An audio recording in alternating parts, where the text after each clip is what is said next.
मेरे राष्ट्र का प्रत्येक नागरिक आत्मा से तपस्वी और शरीर से एक मजबूत सैनिक बने, जो अपने धर्म की, अपने राष्ट्र की सेवा कर सके, रक्षा कर सके। एक तू सच्चा, तेरा नाम सच्चा। एक तू सच्चा, तेरा नाम सच्चा। हमारे ऋग्वेद के ऋषि इसी बात को कह रहे हैं। ओम मां प्रगाम पथो वयम, तुम कभी भी पुण्य के मार्ग का त्याग मत करना। व्यभिचारणी भक्ति और अव्यभिचारणी भक्ति, एक निष्ठ जैसे पतिव्रता स्त्री अपने पति के ध्यान में एक निष्ठ रहती है, सपने में भी परपुरुष का चिंतन नहीं करती, ऐसे ही जो भक्त गुरु के चरणों में पहुंच के उस परम तत्व को, परमात्मा को अपनी ही आत्मा में, सृष्टि के कण कण में, सूर्य चंद्रमा नक्षत्र देवी देवता मनुष्य पशु पक्षी 84 लाख जूना जून में अच्छी प्रकार से समझ लेते हैं कि उसी प्रभु के प्रकाश से, उसके प्रभा मंडल से हम सबका जीवन चल रहा है। ऐसे पुरुष हमेशा धर्म मर्यादा में स्थित रहते हैं, हमेशा माता पिता का सम्मान और उनकी सेवा करते रहते हैं, कभी भी अपने भाइयों से बैर विरोध नहीं करते, अपने हृदय को शांत बनाए रखते हैं। सुख मिले या दुख, मान हो या अपमान, भूख हो या प्यास, सर्दी हो या गर्मी, जीवन हो या मृत्यु, इन सब परिस्थितियों में जो एक जैसा रहता है, विचलित नहीं होता, शांत बना रहता है, उस परमात्मा परम पुरुष का धन्यवाद करता रहता है। स्वर्ग के देवता भी उसकी प्रशंसा करते हैं। ओम मां प्रगाम पथो वयम, हम कभी भी पुण्य पथ का त्याग ना करें और परमेश्वर के बराबर किसी दूसरे को कभी ना समझें। अनन्य भक्ति, अनन्य आराधना, अनन्य आस्था उस परमात्मा के अलावा नहीं है जिसमें हमारी आस्था। कैसे? क्या उस परमात्मा जैसा कोई आज तक हुआ? नहीं। अवतार हुए, देवता हुए, पैगंबर हुए, सिद्ध हुए, ऋषि मुनि हुए, गुरु हुए, संत हुए, कोई भी जो भी इस सृष्टि में, इस पृथ्वी पर आया, उसकी मृत्यु अवश्य हुई। महादेव शिव ने अपने नश्वर शरीर को केदारनाथ में त्यागा, वहां उन्होंने भूमि समाधि ग्रहण की। जगदम्बा पार्वती ने गुप्त काशी से 35 किलोमीटर दूर एक स्थान है काली मठ, वहां पर पाताल तक एक गड्ढा है। वहां के लोग बताते हैं यहां देवी पार्वती ने यहां पर समाधि ली थी। शिवपुत्र कुमार कार्तिकेय ने उत्तराखंड में रुद्रप्रयाग के निकट क्रौंच पर्वत पर अपने शरीर का त्याग किया। प्रभु राम ने अयोध्या से फैजाबाद की तरफ जब जाते हैं, सरयू के किनारे किनारे 8 किलोमीटर आप जाइए, वहां गुफ्तार घाट, गो प्रतार घाट, गौवें जिस घाट से पार होती हैं, गो प्रतार, आजकल उसका नाम पड़ गया है गुफ्तार घाट। वहां पर प्रभु राम ने जल समाधि ली थी। कृष्ण महाराज सोमनाथ में एक वृक्ष के नीचे वो विश्राम की अवस्था में लेटे थे। दूर से किसी शिकारी ने उनके पैर में तीर मार दिया और उनका नश्वर शरीर छूट गया। वहीं पर सोमनाथ में एक स्थान है, थोड़ा आगे चले जाइए, बहुत गहरे में एक नदी सी बहती है। वहां ऊपर एक छतरी बनी हुई है। वहां पर कृष्ण महाराज को अंतिम चिता अग्नि उनको दी गई थी। वो स्थान सोमनाथ में बिल्कुल वहां पर स्थित है। कहने का अर्थ ये है, जिसने जन्म लिया है उसकी मृत्यु भी अवश्य होती है। भले ही किसी की आयु 1000 साल,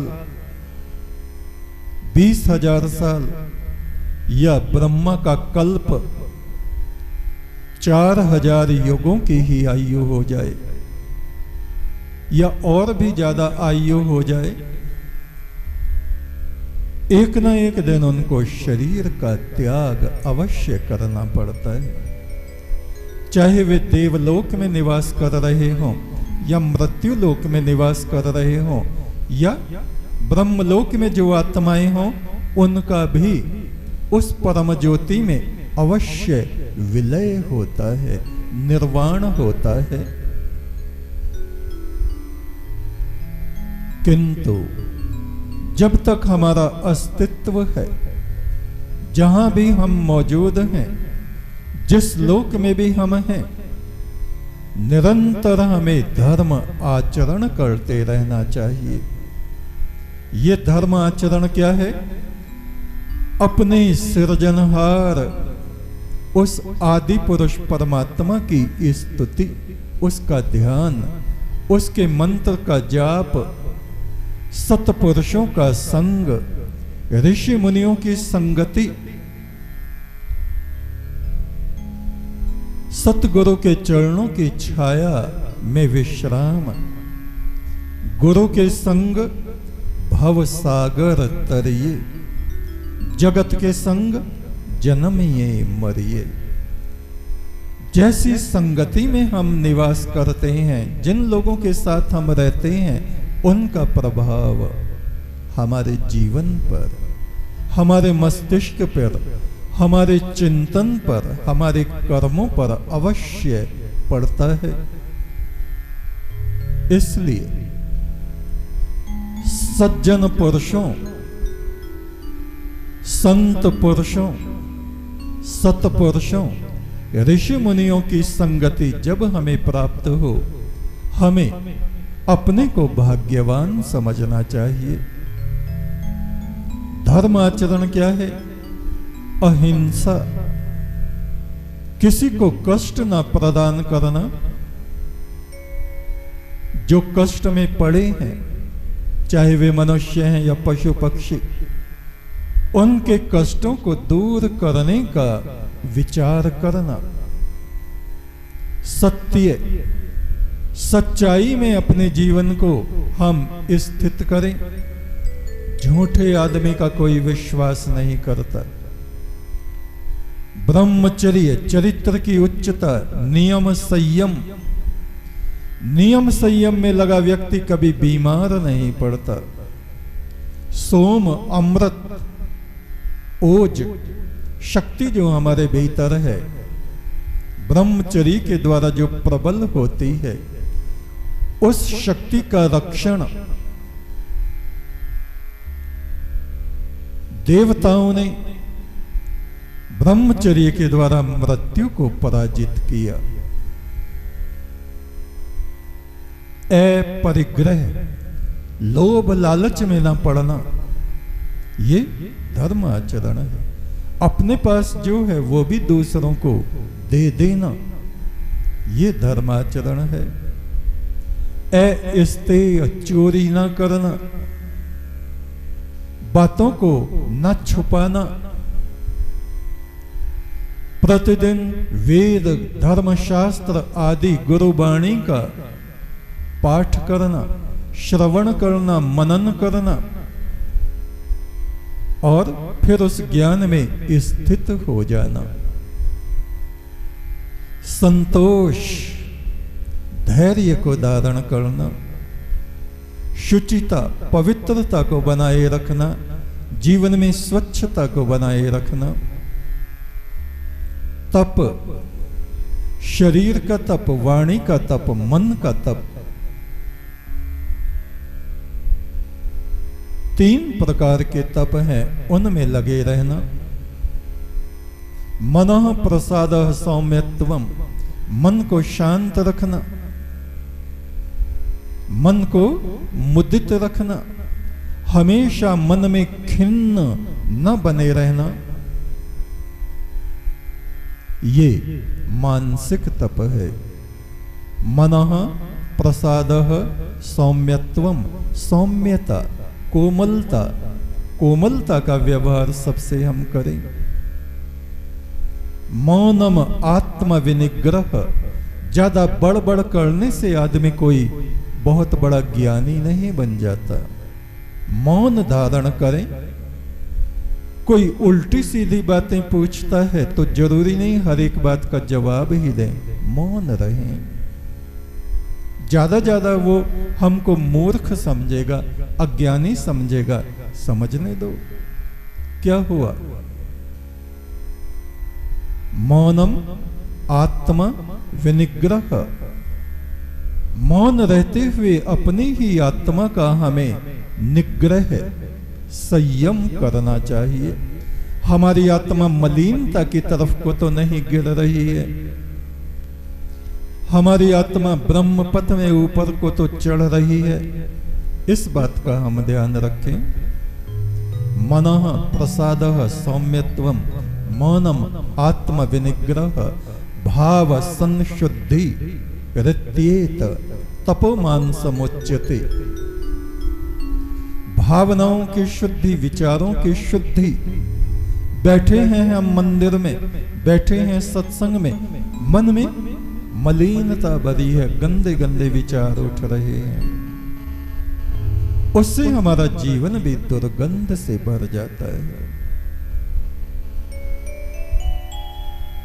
ये मानसिक तप है। हमारा मन उस परम ब्रह्म की ज्योति से चमकता रहे, दमकता रहे। अनुद्वेग कर्म वाक्यम सत्यम प्रियम हितम च यत् स्वाध्याय अभ्यसनम चैव वाङ्मयम तप उच्यते। वाणी का तप क्या है? अनुद्वेग कर्म वाक्यम, ऐसे वाक्य हम बोले जो क्रोध से भरे हुए ना हो, व्याकुलता से भरे हुए ना हो, अवसाद और दुख से भरे हुए ना हो, अशांति से भरे हुए ना हो। हमारे वचनों को सुनकर दूसरों को कष्ट ना हो, ऐसे वचन हमारी वाणी से निकले। अनुद्वेग, उद्वेग से रहित वचन हम बोले। अनुद्वेग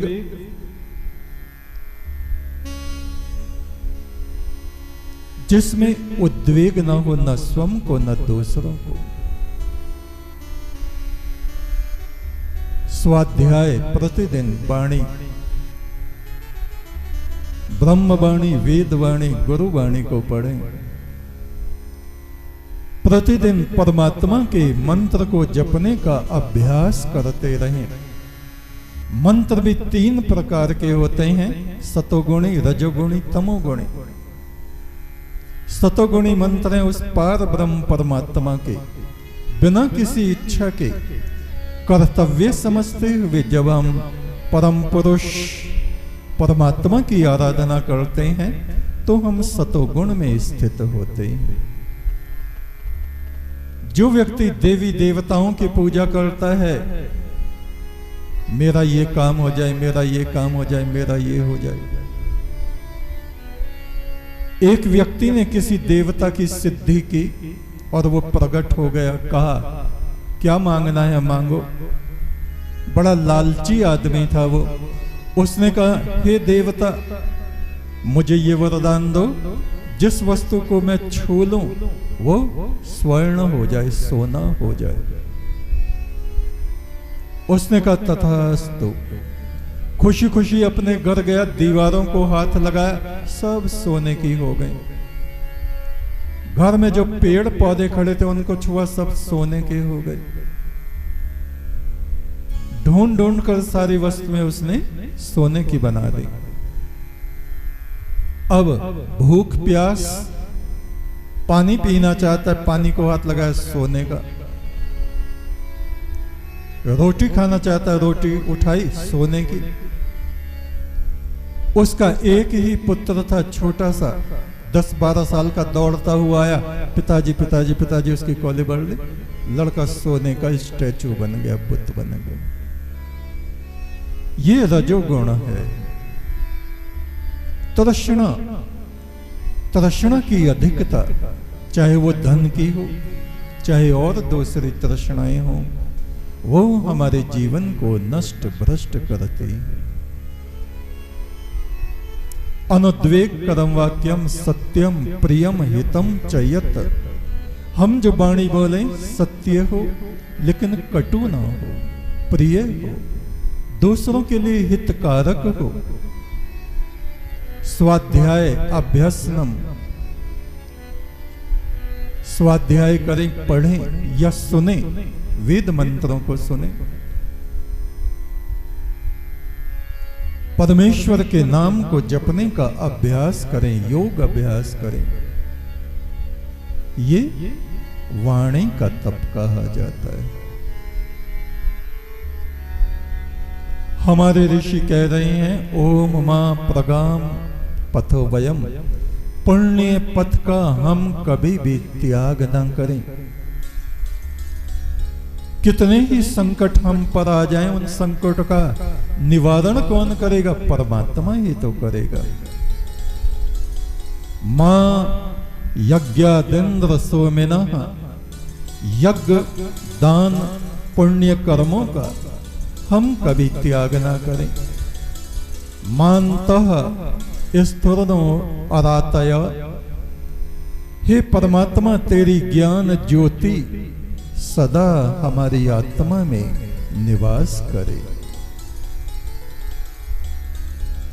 ब्रह्मपुत्र नदी के तट पर महादेव शिव एक शिलाखंड पर बैठे हुए हैं। सूर्य उदय हो रहा है। उनके शिष्य, बहुत से शिष्य उनके चरणों में बैठे हैं। नंदी उनके करीब बैठे उनके चरण दबा रहे हैं। प्रातः काल में वेद मंत्रों का पाठ हो रहा है, सामवेद का गायन हो रहा है, यज्ञ हो रहा है। महादेव शिव रुद्र वीणा बजा रहे हैं। एक तो सच्चा तेरा नाम सच्चा, संसार के मालिक तेरा नाम सच्चा। एक तू सच्चा तेरा नाम सच्चा, संसार के मालिक तेरा नाम सच्चा। एक तू सच्चा तेरा नाम सच्चा, संसार के मालिक तेरा नाम सच्चा। एक तू सच्चा तेरा नाम